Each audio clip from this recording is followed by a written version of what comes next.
guests. So today we're gathered to celebrate the launch of Satellite Love, which is a debut novel by Genki Ferguson. As I mentioned, my name is Emily. I work with Massey Arts and Massey Books. Massey Books is an Indigenous-owned bookstore located here in Vancouver, which is in the larger territories of the Musqueam, Squamish, and Tsleil-Waututh nations. As an Indigenous-owned bookstore, I am not from one of these host nations, nor am I the owner, but I think it's important to situate myself in the work that we do. And we do that, we situate ourselves by first acknowledging these territories, trying to learn about the history that they've been witness to, a history full of ceremony, full of art and music since time immemorial, but also in recent past, displacement that has been often violent, displacement meant to disconnect people from the lands and waters, and displacement that is ongoing through increased policing and ongoing resource extraction that often does not have consent from host nations. So right now we recognize that the Tsleil-Waututh, who are one of the host nations here, have been vocal about opposing the Trans Mountain Pipeline.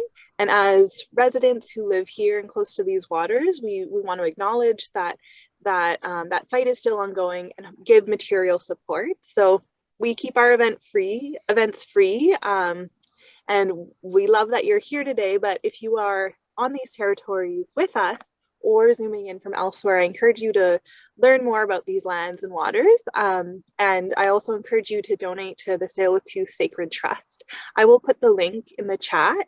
The Sacred Trust is kind of an action in order to oppose the Trans Mountain Pipeline. And in recent weeks, we realized that these waters are at risk at continued oil spills. We've had one in the last month or so.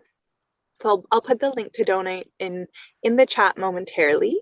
But first I wanted to introduce our special guest. So I'm so pleased to be joined by Kevin Chong, who will be moderating this launch in celebration of Satellite Love.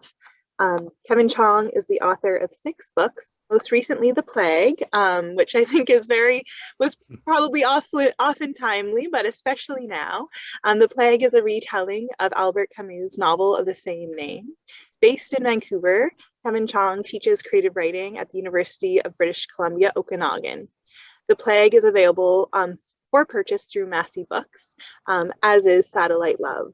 We're so happy to bring these two brilliant authors into conversation, and I'll pass it over to Kevin. But we will have time for a Q&A at the end of the event. So please ruminate on some questions you'd like to ask our speakers today, and you can put those in the chat. Thank you again for joining. Well, thanks for that. Very kind introduction. Yeah. All right. Well, I'm really excited to be talking about this book. It's gorgeously written and breathtakingly accomplished. And it also makes me feel ancient because I'm going to tell a story, because before I read the official bio, because I met Genki when he was, I think, 2 or 3.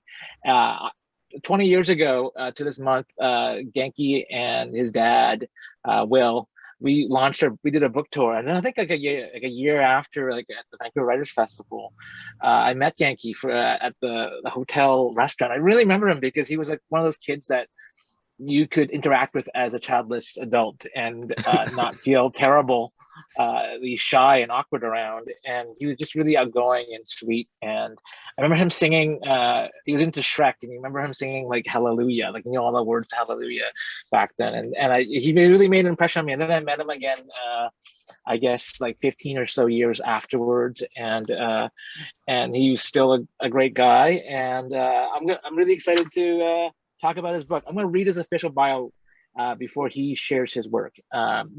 Genki was born in New Brunswick to a family of writers and grew up in Calgary. He spent much of his childhood in the subtropical island of Kyushu, Japan, where his mother's family still resides.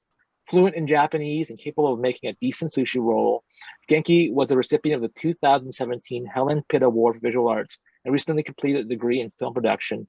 He lives in Vancouver, where he works at an independent bookstore and is completing his next novel. So please raise your virtual hands for Genki and welcome him and celebrate his new book. Hello. I'm hearing the virtual applause. Oh, I'm seeing the Yeah. virtual applause now. That's cool. Thanks for that, Kevin. I will say, unfortunately, that I don't quite remember our first encounter. I think I was still wrestling with some things at the time, like Oh yeah. object permanence. I didn't fully understand what was going on, but I'm glad I left an impression either way, Yeah. especially with Shrek. Yeah. I was singing back then? How? Uh, Maybe like 2 or 3, huh? when were you born? I was born in 97. 97. So I think you were maybe like 4, then 4 or 5. I guess So maybe I you was were. obsessed with Shrek, and my Yeah. feelings for Hallelujah have only grown stronger now that I know it was Leonard Cohen who wrote it and not Yeah. Shrek himself. Although it's still pretty cool, and I thought it was. No. I guess I should get into the reading, huh? Oh yeah. So first of all, thanks everyone for coming. I'm always blown away that people come to these things and want to chat about my books. It's very flattering. And whether you read Satellite Love or not, or thinking about it, or clicked the wrong Zoom link, thanks for being in the call either way. I guess we'll get on with the reading then. Let's see here. So yeah, I think I'll read from the best intro. Love the Shrek story. Thanks, Erica. I feel like I remember you from what's it called? The past event. Anyway, so I'll do my reading from the first chapter from the perspective of Satellite. So I think everyone here should know, but Satellite Love is the story of Anna Obata, a young girl in southern Japan who falls in love with a satellite.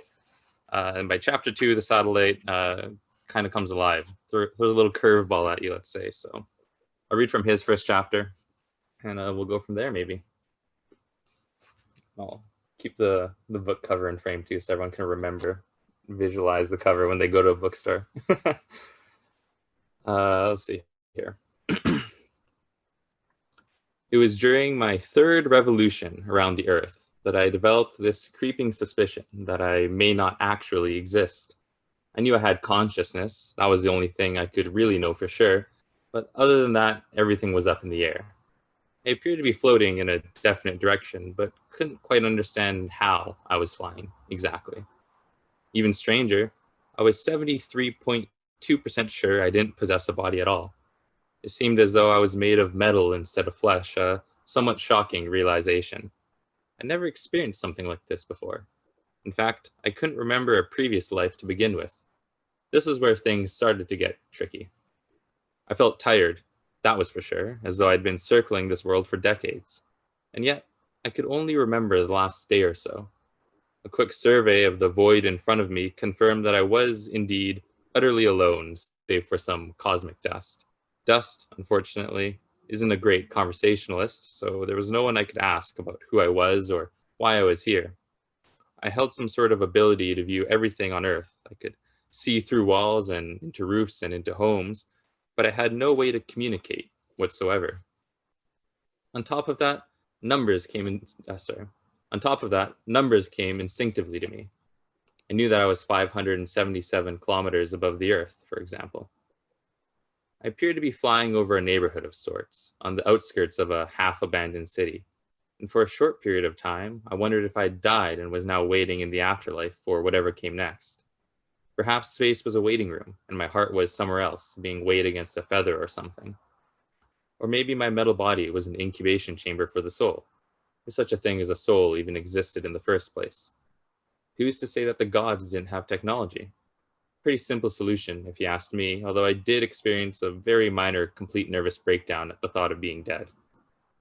I had a vague understanding of reincarnation, though I had no idea where that understanding came from, and assumed I was waiting for my next cycle on Earth. One thing I remember about reincarnation, and I use remember here loosely, is that with every cycle of rebirth, you grow wiser. You carry over a bit of your past experiences from one life into the next. I hope this meant an innate wisdom and not any hard knowledge, as it didn't seem like my past self had left me with much useful information. Was I here as punishment? Perhaps I'd done something wrong in a previous life, and been left here to contemplate actions I could no longer recall. I didn't know the past me, but somehow I knew I couldn't trust him. The punishment for an immoral life was reincarnation as a beast in the next. leading me to wonder if I was on my way to being turned into an animal. I didn't think I'd have a problem with that, and staring at the earth below, I could get a decent sample size of what such a life would be like. And judging from what I saw, animals outnumbered Homo sapiens by quite a bit, roughly 8.7 million species to 1. My plan was to live out 12 or so years as a dog, die with a clear conscience, and get right back to being human. I was feeling pretty confident about my future until I realized that if I was being punished, I wouldn't come back as something petable and well-loved like a Shiba Inu, but as something horrible and slimy like a snail or a gulper eel. A fate worse than death, and I could say that with confidence as someone who had, presumably, died multiple times. I decided to curb the armchair philosophy for the time being, mostly due to my lack of armchair, and re-examine what I knew so far. 1. I appeared to be floating in space. 2. I could view the earth and the people below with absolute clarity. And 3. I did not possess a human form. In all honesty, this list only raised more questions. Nearly everyone I saw in that city below was asleep at the time, save for a drunken office worker here, a late-night truck driver there. Their soft, fleshy forms seemed quaint to me. Without metal plating of any sort, how would they defend themselves from space debris or meteors? Perhaps there were other things to worry about down on Earth. One girl in particular caught my attention, however. A small, frail thing, alone in her room just as I was up in space. Among all these humans, she was the only one looking back at me. She was leaning precariously out of the window of her home, as though being a half meter closer to the sky would make a difference. The wind picked up below, and I worried that she might fall, but she held her position, unmoving, staring upwards. The girl's thin hair fanned against her face, her cloudy breath peeking out in the nighttime cold. I wondered if she alone might provide me with the answers I was searching for. That is the first Leo chapter from Satellite Love, or the first Satellite Nice. chapter from Satellite Love. I guess his name is almost a spoiler. Nicely done, Genki. So, folks, I think like 6 or 7 questions to ask, and maybe some follow-ups embedded within them. So start thinking of what you want to ask, Genki, and some of you are slow typists, so start typing now. My first question is that I think what ties the characters of the world of this novel together, in my mind, would be a view of the world that goes beyond, materialistic or realistic, what people can see and feel tangibly.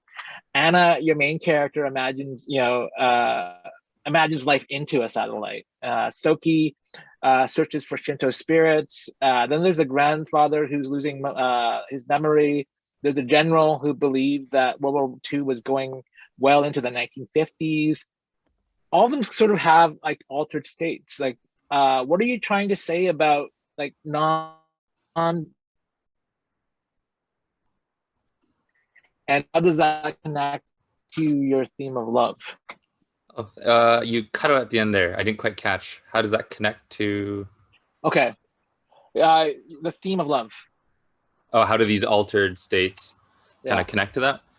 That's a good question. I mean, I've always kind of Satellite Love was always a story of misfits and meant to be a story of misfits, and it's meant to be about a kind of world that just scrapes slightly below the surface.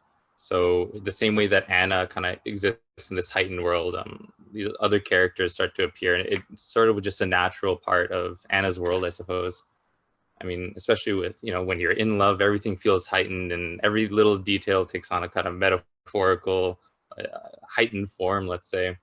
And I think, especially with the city of Sakita, because Sakita itself kind of is an altered state too.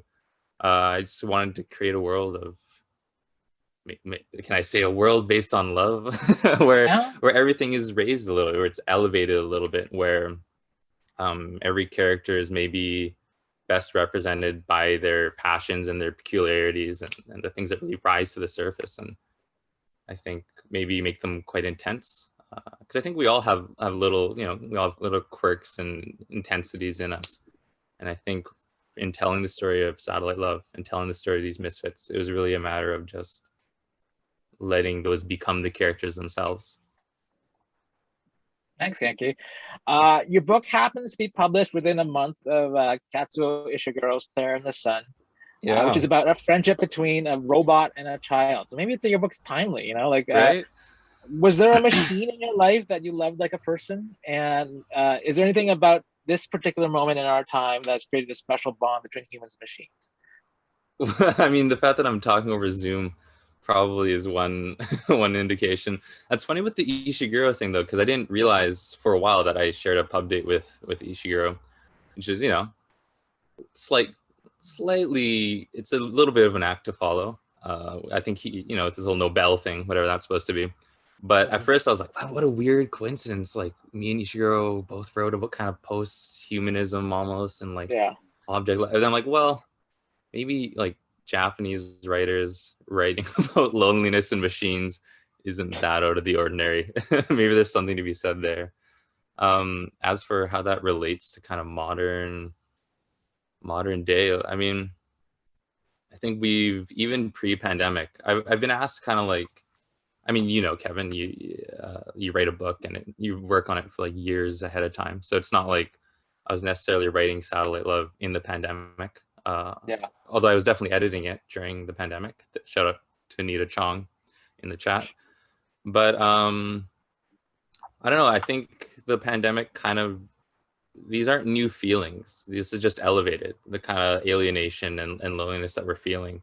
And it's been heightened and pushed to the forefront now that we physically cannot see each other. But I mean, if this were if the real world were a literary novel, it would be like a metaphor for the alienation we're already feeling, where I think a lot of us are already kind of finding it harder to connect to one another over the last like decade or so. It's become a little bit of a disconnected time. And I think we search for surrogates in our own way for love and pets. Maybe we hyperfixate on one person that we think will make everything better. And in Anna's case, she fixates on a satellite. Was there ever a machine that you really right. afforded any? That's a stretch, but I'm pushing it. I'm trying to think. Machine, probably not. I'm actually kind of a Luddite, honestly. It takes me a lot. I'm always the last to like get a new phone or get a new computer. But the feeling of looking out into space or of looking for maybe connection beyond, that's something that definitely drew from personal life. Especially I spent a lot of time in southern Japan growing up, and that when you travel to Japan as a foreigner too, I mean, I'm part Japanese, but as a Canadian now in Japan, there's definitely that feeling of alienation. And I have lots of memories of being in kind of rural southern Japan and just seeing this curtain of stars that doesn't really make itself known in Calgary or Vancouver, let's say. So yeah, I guess not really machine-wise, maybe not so much, but definitely space-wise, yes.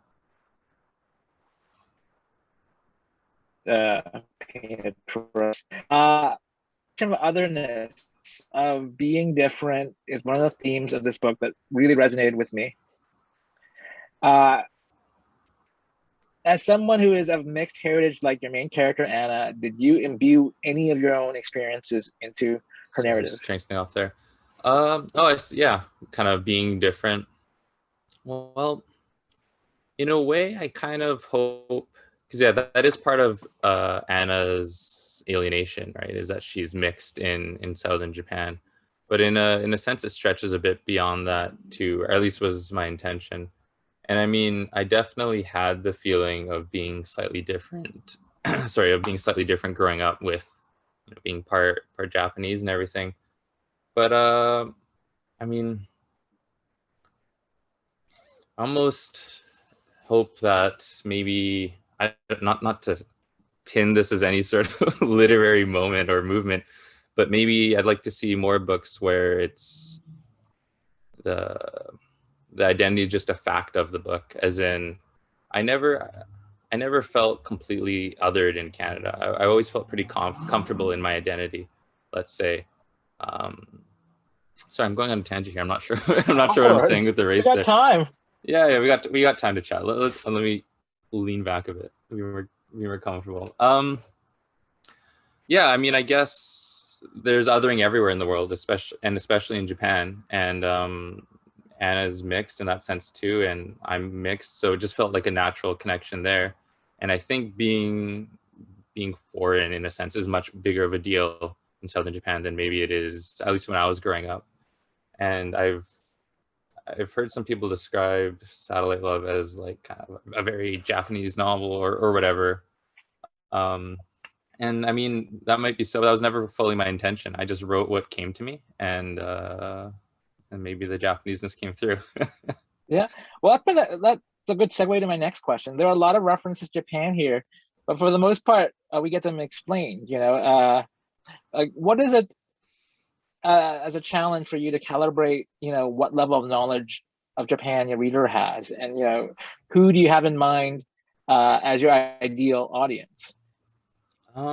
Yeah, well, I count myself kind of fortunate. Japan as a country is one that's very much in the public eye, the public consciousness in the West here.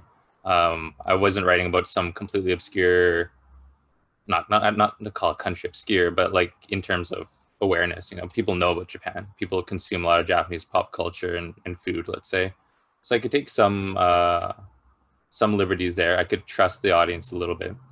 But there was an interesting conversation that came up while writing it, actually, and maybe you've had this conversation too when you're.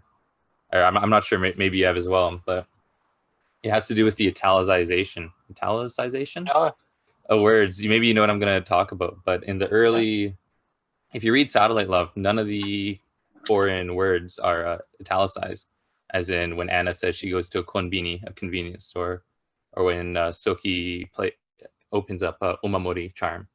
In early drafts, those had all been italicized because I figured, these are words that the average Western reader, the average English reader wouldn't know, and I wouldn't expect them to know.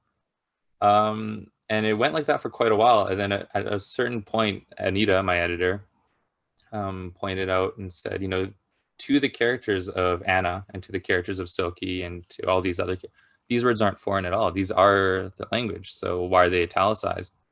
I thought about it for a bit, and in the end, yeah, we took all the italicization out. And I think in kind of modern readers and modern contexts, you can push a bit more. I think the average reader is more savvy now, let's say. And if there's a word they don't know, they can pull up their phone and Google what is an omamori, and they can see a photo.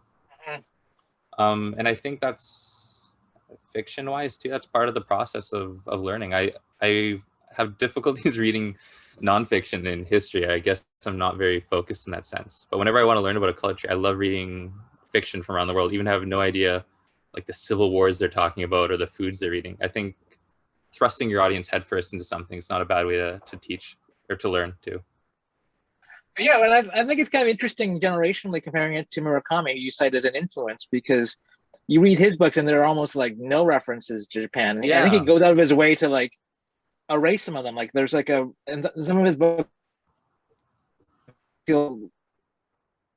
like a royal family or something, like a Japanese restaurant chain, but they'll change it in the New Yorker edition to like Denny's, so that people don't have to think twice. But it's like the way how books are being published differently, because we're in an age where people can just pop their phones. So I think that was pretty interesting to compare. Yeah, exactly. Anyhow, I'm gonna move on to my second to last question, and it's great that people already have typed up their questions. I appreciate that. First off, although they're not named, I kept thinking of Satellite of Love by Lou Reed and Sputnik Sweetheart by Haruki Murakami. Yeah. One of my favorites, Murakami's, which is almost published around the same time that your novel is set, which is like around like 2000, 1999. Yeah. To what extent is Murakami an influence, and what does someone with a Japanese background get about his work that someone who doesn't have that background wouldn't get? Okay. First of all, I hope I don't piss anyone off here. The Satellite of Love thing was mostly accidental. Yeah, I figured. Like peak. I can't call myself Gen Z, but I was like, oh, there's like some song called, and then I listened to it. Hey, Lou Reed's pretty good, and now I can say I know Lou Reed and I listen to Lou Reed. So don't come at me for that. But that was a coincidence. And I whenever I mentioned the title, like a couple people occasionally sounded like, oh, like the Lou Reed. And rather than get an earful, I just say, yeah, exactly. That's exactly the reference. As for Murakami, Yeah, I mean, he's definitely is a big influence, and I think we all have those authors that we kind of know and love that we go back to. For me, it would be Murakami. Big fan of Milan Kundera, although I don't say I do or can write like him. But I would say Murakami is a lot of people's gateway into. Appreciate the honesty with the Louis connection. Yeah, I lost a lot of points probably with the people watching when I admitted that. What was I saying about Murakami there? Yeah, I mean, I think to a lot of people, Murakami is kind of the gateway into Japanese fiction, and I'm not gonna hide, or he's definitely a large influence in that sense. But I started reading Murakami probably when I was in like high school, and Yeah. I've been a reader my whole life. My dad's an author, obviously, so I've always been reading. But when it really kicked into high gear is when I read Murakami, and at the time when I read him, I thought, wow, this is someone who gets me, or who he's writing about places I know about, or places that my head's often far away to, because I spent a lot of time in Japan growing up, and that was kind of a fantasy world almost. He really gets me, and there's no one else writing like this. Like holy shit, Japanese people can write books. And then I dug a bit deeper, and then it turns out the first novel ever written was by a Japanese woman, The Tale of Genji by Murasaki. And then there's a whole rich tradition. And yeah, I like saying the Murakami thing, mostly because that's a lot of people's only insight into Japanese fiction. But I started digging deeper, and I mean, for me, I would count like there's Yasunari Kawabata, who is writing post-war Japan, and I think, or Natsume Soseki, who is on the 1,000 yen bill for a time. There's Osamu Dazai, who tried and failed to kill himself 3 times and then eventually succeeded after writing a really good novel. Poor timing. Again, I'm getting sidetracked here. But yeah, I think Japanese literature is just so vast and beautiful. And yes, I would count Murakami's influence, but I would just say more in the sense of being aligned with the Japanese tradition of storytelling too. I would count Kawabata just as large of an influence to me. So whenever, again, what was I saying here? I had a really solid point to wrap it all up, and then I started thinking about Osamu Dazai and his unfortunate timing. Oh yeah, but the funny thing about Murakami is that in Japan, a lot of people maybe don't quite consider him as Japanese of an author. When you lay his texts out, it's very like katakana, like foreign phonetic language centric, rather than using the iconographs. So I guess he's just the one that kind of managed to bridge the gap there. He's the Japanese writer for the West and the Western writer for the Japanese. Oh, that's nicely Fun spoken. fact. That's a good that's the market I gotta hit, Kevin. exit That's point. like, Yeah. if I hit that market, I'll be sailing. I'll be able to get myself a 2-bedroom in Vancouver. Oh yeah, yeah. That's yeah. You're gonna pay some extra rent there. Finally, you work at an Indian bookstore, book warehouse. Is there anything you've learned as a bookseller that has informed your writing? And also, have you sold any books by either your dad or I guess your uncle in your time there? I've sold books by my dad, my uncle, and great family friend and local author Kevin Chong. Who, Oh, by the way, you got to come in and sign sometime. okay. Yeah, I work at Book Warehouse in Vancouver. I would say, yeah, it definitely informs it. I think there's a lot of writers have past working in bookstores, and just working at a store, you're exposed to so many different stories, and you learn to kind of not be snobbish whatsoever about reads, and you kind of see the merit that there is in all genres, in all forms, and even in like self-help books, which a lot of people would turn their nose up to, or this or that. I started working at Book Warehouse around the same time I was working on my first draft of Satellite Love. And Book Warehouse is an indie, and the people who work there love and know books really well. And just from talking to them and reading the books that they were reading and talking to the regular customers, it really expands your horizon of, or your scope of what fiction can do, um, beyond maybe just the classic text that everyone reads. So now I'm in a kind of awkward position where I work at the store that also sells my book, which I thought would be really cool at first, and it is very cool. But it's also there's nothing more painful than working as a clerk in a bookstore and then seeing someone pick up your book and then read the back of it and then put it back. It's like, oh, I want to say something. I want to say something, but I can't. That is a odd feeling, I'm sure. uh, I've run through my list of questions, so now I'm turning over to the text chat question. The first one is by from Kaylee, and it's sort of partially covered. But did you have any specific authors from Japanese literature serving as inspiration? I know through social media that you're a big fan of Yoko Ogawa and the Memory Police. Oh yeah, Like, yeah. that was kind of like that was after Yeah. you've written your book. Yeah, well, thanks for asking that, Kaylee, because that was what I was trying to get to, but then I went on a whole tangent about Murakami and Denny's or whatever. Yeah, Japanese literature is so vast and beautiful in so many different forms, and I feel very unique from the Western sense. So, I mean, where to even start? There's Yasu. See, my Japanese books are a bit too far for me to reach. There's Yasunari Kawabara.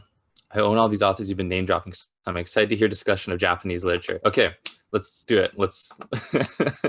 Yasunari Kawabara is a Nobel Prize winning author. He's fantastic. The first, I believe, Japanese author to win it. I don't think he was the first non-English speaking author, though. I could be wrong. His masterpiece is Snow Country, kind of doomed love in a hot spring. The general feeling of that definitely informs Satellite Love. I've read that at least like 4 or 5 times. And then modern, you look at, there's like Yoko Ogawa, Memory Police, which is fantastic. That's a good one. But the two that I'm kind of obsessed with right now, and they're kind of, I've noticed, being poised as like the forefront of Japanese literature, are Hiromi Kawakami. No, Mieko Kawakami. Sorry. Hiromi Kawakami is also an author. But Mieko Kawakami. Strange Days in Tokyo or something? Like yeah, like, you know, I'm always getting them mixed up because they're both Kawakamis, and I'm like having a hard time. I think so. The one I'm thinking of is Mieko Kawakami. She wrote Breast and Eggs. Here we are. Let's pull them out. I got arcs of them because I work at a bookstore. Isn't that great? Yeah. Mieko Kawakami, she wrote Breasts and Eggs, which is kind of story of, let's say, working class women in Japan. And I think that's a really interesting perspective. A lot of people see Japan as just being a generally middle class place. So seeing like working class people getting by, just scraping by, was really beautifully written. And then Sayaka Murata, also an arc. Oh yeah. She's really, really, really weird. And if you like Satellite Love and you want to read more weird fiction, give her a shot. That's what I'll say. Convenience Store Woman is like a 60-page book, and yeah, and it's very weird. Yeah, I also have the arc of that. Yeah, very cool. Yeah, Eddie Boudel Tan, author of After Elias, Rebellious Tide, has a question for you. I find your choices in character and setting to offer such a unique, compelling perspective on love and loneliness.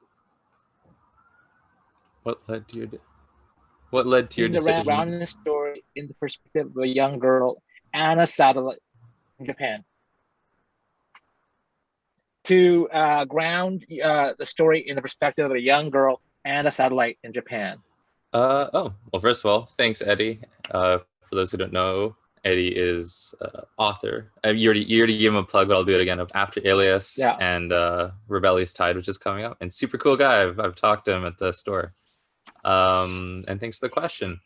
Let's see. So choices of character and setting, compelling perspective, love and loneliness.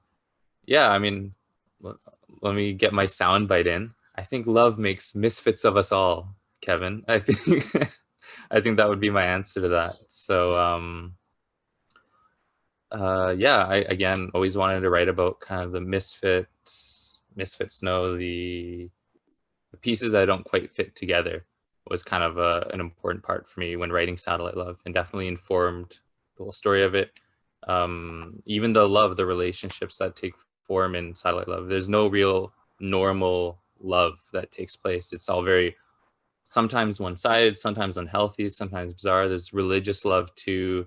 There's familial love that gets conflicted against that. And I think I've always been fascinated in the myriad of ways that love takes form, and the very limited ways we have of describing that sometimes.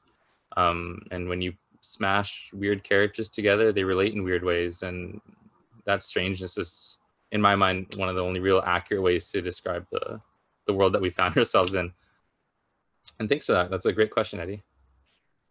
Yeah, I'm going to interject again with a question. Why is your Yeah. novel set in like 1999, 2000? Is it because of like the character who still believes it's World War II? Like you want him to be plausibly alive, or is there another reason that I've missed altogether? Yeah, I mean, there's always like mechanical reasons for that too. Like it's Yeah, nice when characters don't have to have cell phones yeah, in my book, or in my mind. But thematically though, again, like Satellite Love is a book about people halfway between worlds. Anna's halfway between imagination and reality. The general's halfway between the past and the present. Soki's halfway between his faith and how he feels about the real world. And Sakita is based off of some a very real Japan that I know and love deeply. I think a lot of us, when we in the West at least, the general idea of Japan is that of being a very kind of hyper modern, like urban Shibuya, Tokyo. You go to Akihabara, they're selling like computer parts on the street. Oh my god, this place is crazy. Or on the flip side, you see like Nara, Japan, where big temple grounds with deer walking back and forth. And the reality is that's really just a small part of Japan. A very large percentage of the population, a large amount of what Japan is to people, are people who live in kind of in between states like Sakita, places that are never quite totally urban, but didn't quite get totally urban, but never quite left their rural backgrounds either. And that's a city very similar to Sakita, is where I grew up. So in writing about these characters that are halfway between worlds, I figured a city that's halfway between worlds fits too. Thus the 1999 Japan. It's right on the right. cusp of the millennium. It's like a historical novel for you, which is frightening. Yeah, to call my mom, I'm like, who's popular back then? What were people listening to? What's a phone booth? Anyhow, Kaylee has another question. I also read your interview with Emily Carr, how Satellite Love was meant to be a short film initially. Do you want to elaborate more on this? Since you're a film production major too, like does that have an influence in your writing practice?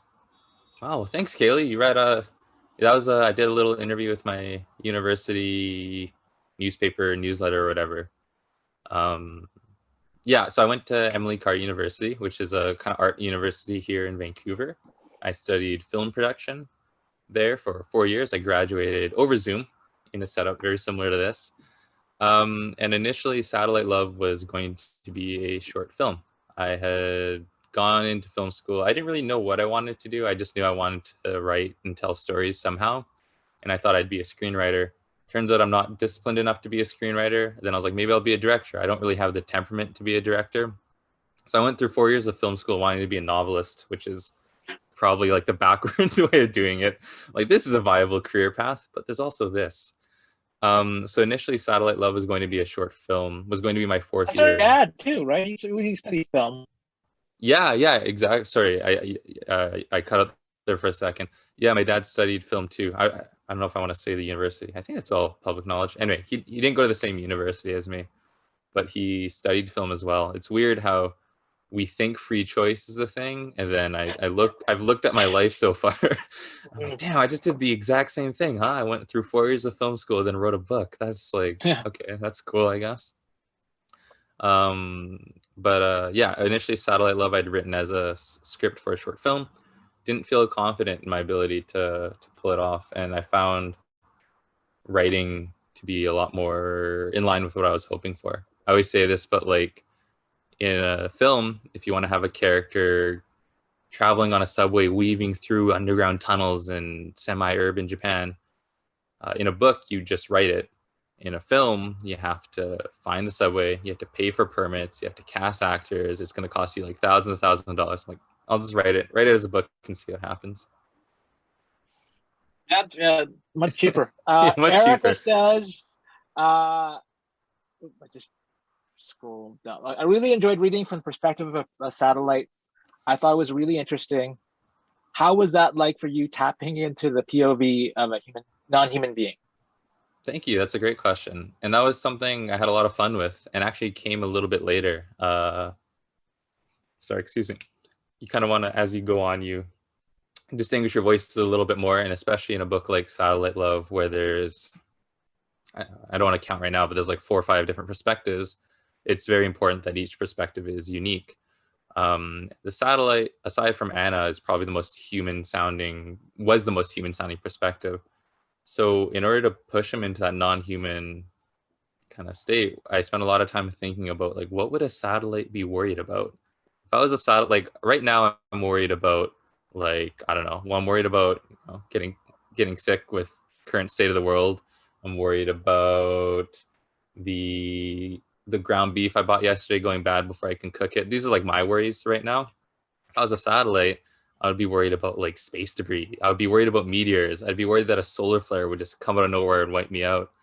So it's kind of like an imagination exercise, sitting there and thinking, what is the day-to-day life in a satellite? What would if I was a really anxious satellite, what would I spend a lot of time worrying about? And then putting that into his perspective. You know, when he looks at the humans below, he thinks, how are they okay down there? None of them have metal plating, like in the reading I just did. So that was actually very fun. That was a fun part of the process.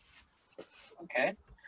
So I think I've got one last question from Joseph. We have a bit more time too, if anyone wants to type up final questions. But Joseph asks, as someone who is really inspired by your work, I was wondering what your process and routine was like when writing Satellite Love. Were there any adversities that you overcame throughout the journey? Wow, that's very flattering. Thank you, Joseph. That's it's just my first book. I'll wait to see if I disappoint with the next ones, and then you can decide if I'm inspiring or not. But I appreciate it either way. What was the process and routine like when writing Satellite Love? I'm trying to think what advice to give here. I tried to be very consistent with the writing. So all right, if I talk shop for a second, I guess, because maybe you're writing or maybe someone else here is writing.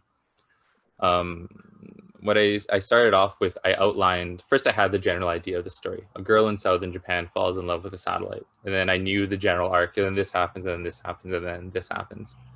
So what I did first, if we're just going to totally talk shop here, I wrote a general synopsis as I was like describing the book in my mind to a friend. After that, I broke it down into beats, kind of like bullet point form. So like beat 1, this happens, beat 2, this happens. Wrote out a whole outline. And then after that, I just tried to get it out in one go. I think the important part with writing, with first novels, with first drafts, at least for me, is to just get it done. I think a novel is an impulse, at least to me. And it very much helped to just, it was going to be messy and out of the place, and there's going to be contradictions, and I know I'm going to have to cut this, and I know I'm going to have to add this, but get the whole first draft done, throw it all on the page, and then worry about it later. I think as when you're writing, you get really caught up in your own head, and you have to just ignore that voice. You have to be very you have to not listen to yourself and push through very, very stubbornly. And then once you have your first draft, you have your first draft, and you can go over it critically and think, this character doesn't work, I need this scene is stupid, why did I write this? And then you can actually think consciously, but don't really think on your first draft, just do. It's very Yoda-like yeah. writing advice. I was going to do a Yoda impression, but I think that's probably not dignified. Good choice. Did you pick up like the idea of being a plotter from your dad or like from film school? Because there's like 2 schools of novelists. There's the plotter and the pantser. Like, which one are you, Kevin? By their pants. I'd like to be a plotter, but I'm really a pantser, and like that's really been all of my problem, you know. Yeah, so, you know what? I'm more or less with you. I should clarify, like the outline is, I see more as like I talk about this kind of stuff to my dad a lot, but I see it's more like a roadmap. Like let's say you're going on a road trip across Alberta, which is beautiful, beautiful, beautiful province. You know you want to go from point A to point B, but as you're driving, maybe you see something cool by the highway, then you go here, and that's a cute little town, and there's a nice little lake there.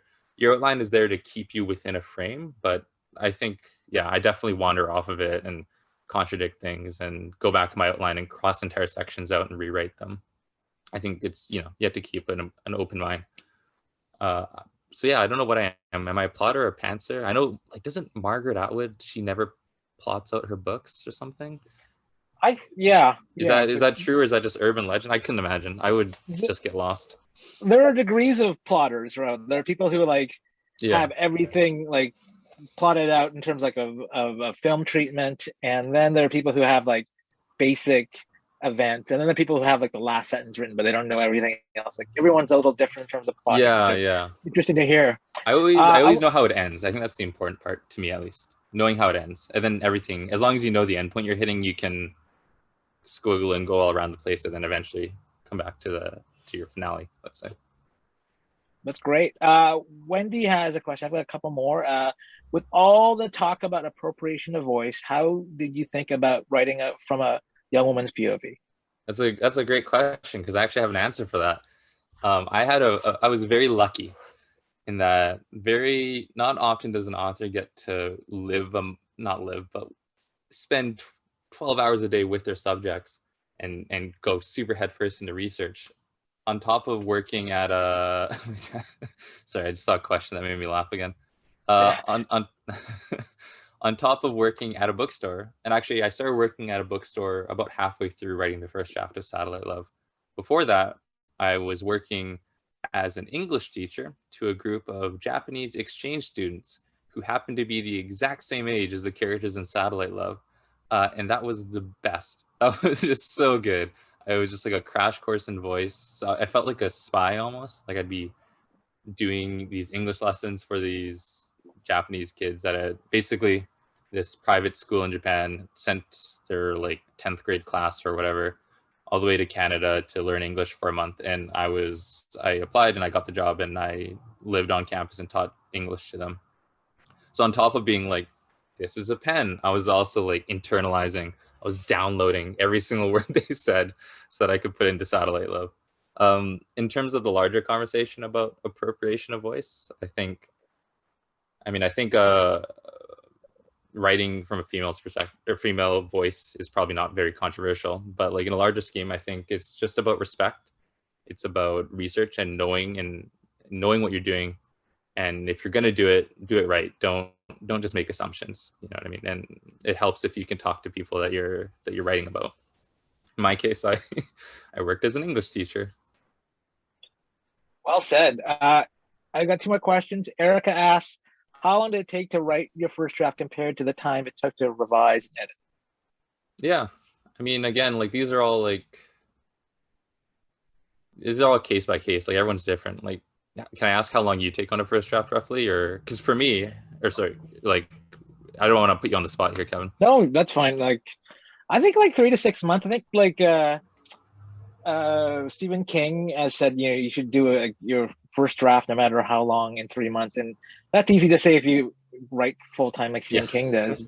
And I've taken up to 2 years to write a first draft, and that novel was just a complete disaster. And I think that was one of the reasons that it took forever to write a first draft. Yeah.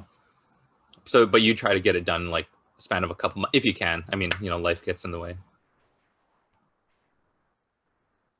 Oh, sorry. Yeah. I would say so too. I try to get it done. I think Satellite Love, I could probably math it out, but I think it took me about, let's say, 5 or 6 months for the first draft. Again, the first draft was really messy and unpublishable and not good by any means. But it's the first draft, in my opinion, should be pretty. You should try and get it done on an impulse, and while you still have that feeling in your head, that waking dream, let's say. But the editing took years. I mean, you go through a lot of different drafts. I edited it myself, and then I had people close to me read it and edit it, including my dad. I had him look at it at one point. And then with my agent, Lucy Carson, we looked at it and edited it. And then, and then with Anita Chong, my editor, with Anita, I have no sense of time anymore because of quarantine and COVID and stuff. I think it was like 8 months of hardcore editing with Anita, maybe I'm totally wrong. Basically, first draft is very quick, and then it's the editing that takes a long time. Yeah. I think our last question is from someone named Will. Would you say that your dad putting glow-in-the-dark stars above your bed when you were little influenced your interest in stars, and thus is largely responsible for satellite love? What a great and hyper-specific question Yeah. from Will, which is Yeah. funny because I don't know if you know this, Kevin. My dad's name is Will too, actually. What Yeah, just a so I don't know if this is a coincidence. quint. Yeah, my dad's name is Will, and I guess maybe he's in here. I'm not sure. Anyway, Will, who may or may not be my father, would you say that? Let me just. Yeah, I'm just gonna tell the story that this this question is baiting. So yeah, satellite love. A large part of satellite love is staring up into the stars and into space. Anna does the same. Uh, and a couple months ago, I used to live in Calgary. My family lives in Calgary. I'm now here in Vancouver, at least for the time being. And a couple months ago, my dad called me up, and they've since converted my childhood room into an office. I think my dad writes there now. I'm not sure. And he calls me up and goes, Genki, or Alex is as he calls me. I was cleaning out your room, and you won't believe what I said. I felt like a chill go down my spine. He was cleaning out the room, or organizing the office, let's say. He kind of sat down for a moment, and then he looked up, and on the ceiling are all these little like plastic. I don't know if you've seen them. They sell them at like Toys R Us. Plastic glow in the dark stars that have been pasted to the ceiling. And when I was a kid, I'd gone through like a really hardcore space phase. I was like big on Saturn, which is the best planet. And so my dad, when I was so enamored with space, went out and bought these little glow in the dark stars and put them on the ceiling, so that when I was falling asleep at night, I could look at them and see artificial stars, let's say. So I would say that probably on a subconscious level, definitely informed satellite love. I spent my whole childhood looking at glow in the dark stars, thanks to my father. Great. On that note, I think it's a good time to just sign off. I want to thank everyone for coming here. I want to thank Genki for sharing his words. Satellite Love, published by McClellan and Stewart. It's a wonderful, wonderful book that is beautifully written and full of like memorable characters and like a soaring storyline about love and romance. It's really an inspiring book. And also want to thank Massey Books. What a great bookstore, like what a great place. She's the And best. yeah, tied with Book Warehouse, but they're both great. And Tied with so Bookwear. Massey gets the I like used them both. bookstore crown. Yeah. Yeah, definitely. So yeah, thank you so much, Genki. Yeah, thank you, Kevin. Thanks, Kevin. Thank you, Massey Books. Like my favorite. By the way, last little plug.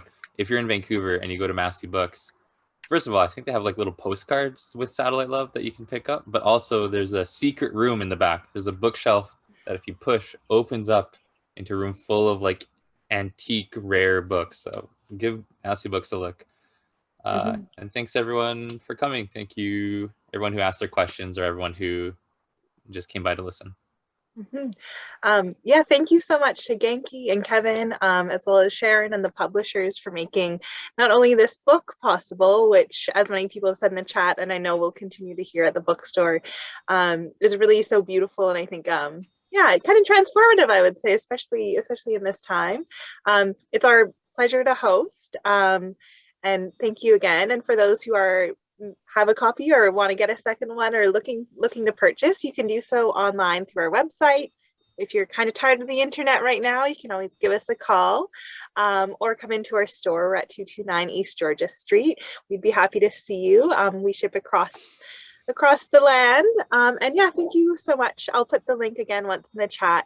But I hope everybody has a wonderful rest of your Saturday. I know that there's lots of amazing literary name drops today, and so this event will be posted online. So for those of you who are like, oh my gosh, I just got the 101 in Japanese literature, this event will be posted online, so you can go back and find the titles that Genki was mentioning. Yeah, thank you so much. We look forward to being in touch and seeing you at the store or at our other events. Take care, everyone. I'm writing the names in chat. There we are. Those are the books I mentioned. Oh, and also Kevin Chong's book and Eddie Boodletan's book. All of those. So many books. Yeah. We'll put it on our Bye-bye. website for easy finding for you Sounds later. good. Thanks See so you, much. everyone. Bye.